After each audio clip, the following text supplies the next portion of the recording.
जिंदगी एक पैसे की तरह है जो घूमती रहती है।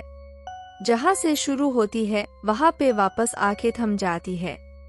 बिल्कुल उसी राह पर, उसी मोड़ पर हमें फिर छोड़ देती है। क्योंकि कि जिंदगी का हर पल हमारे कर्म की ओर नीति से जुड़ा हुआ होता है। यह कहानी राजस्थान के कोटा शहर से जुड़ी एक सच्ची घटना से प्रेरित किसी के असफल प्यार और प्रतिशोध की है। राजस्थान के कोटा शहर के एक हवेली में एक प्रेमी कपल घूमने के लिए गए। सपना और रजत। उन दोनों की सगाई हो चुकी थी लेकिन शादी करनी बाकी थी। सपना अपने घर में किसी को कुछ बताए बिना रजत के साथ गई थी। अचानक रजत गिर जाता है और उसका पैर जमीन में घुसने लगता है। यह देखकर सपना डर जाती है और मदद के लिए चीखने चिल्लाने लगती है, लेकिन कोई भी उसकी आवाज नहीं सुन पाता है। सपना जब उस हवेली में मदद के लिए जाती है तो वही उसे किसी के होने का आभास होता है।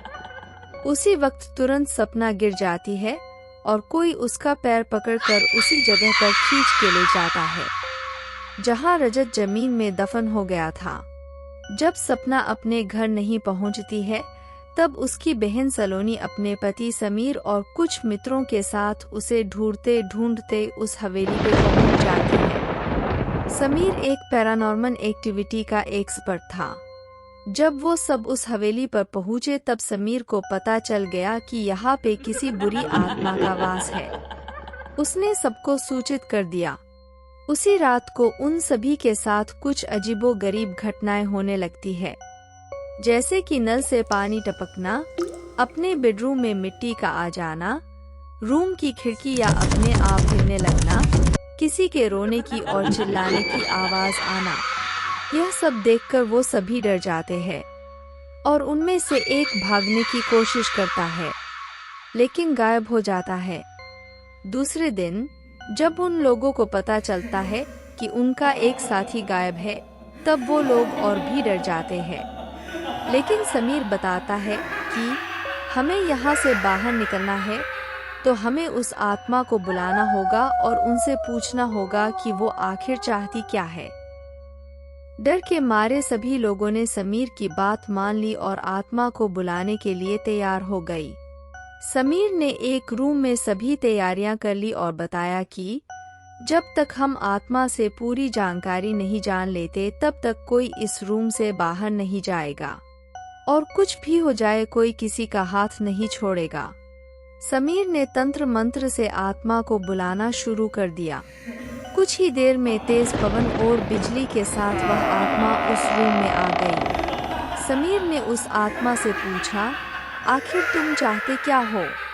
तो लोगों को क्यों मार रहे हो? कौन हो तुम? तो आत्मा ने कहा, निकल जाओ यहाँ से, मैं किसी को भी नहीं छोड़ूंगा, सब मारे जाएंगे, जो भी यहाँ आएगा उन सबको मार दूंगा। इतना कहकर वो आत्मा चली गई। फिर समीर ने सपना की आत्मा को बुलाया और पूछा, आखिर उसके साथ हुआ क्या था? सपना की आत्मा ने उस आत्मा के बारे में बताया। ये आत्मा इस हवेली के मालिक राणा साहिब की है और बताया कि राणा साहिब एक बहुत अमीर और आलीशान हवेली का मालिक था। उन्हें अपने से 10 साल छोटी उम्र की लड़की से प्यार हो गया था, लेकिन वो लड़की राणा साहब को अपने प्यार के मायाजाल में फंसा के उनकी जायदाद को छीन लेना चाहती थी। एक बार उस लड़की ने अपने प्रेमी के साथ मिलकर राणा साहब को मार मार कर जिंदा जमीन में गाड़ दिया। राणा साहब चीखे चिल्लाए लेकिन उस लड़की ने उनकी एक न सुनी। बाद में राणा साहब ने मरते मरते श्राप दिया कि मैं किसी को नहीं छोड़ूंगा, हर प्रेमी को मार दूंगा।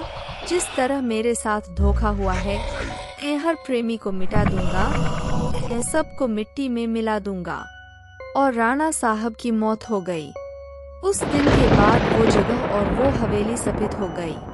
वहाँ जो भी जाता था वो कभी भी वापस नहीं आ पाता था।